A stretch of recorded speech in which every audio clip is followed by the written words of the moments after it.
when I consider the terrible things that happened down there. I remember when the killing and the shooting and the screaming all stopped, and we were fairly certain that they had gone away, and Des managed to get up onto the road to get into the police station. I remember looking up at the sky. It was a half moon. I can remember it very, very clearly, and thinking to myself, what has just happened here?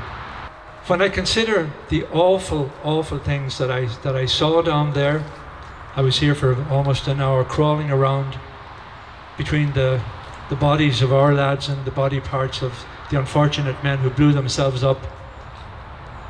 Those memories will stay with me forever. Not just memories, they're ever present. And when I look down over that ditch now, to be honest with you, I don't know how the hell I got up, because that's one hell of a drop. So I don't know what got me up there, but something got me up there. But when I got up there onto this road and I saw what I saw, I wouldn't wish it on my worst enemy. It was horrendous what I saw.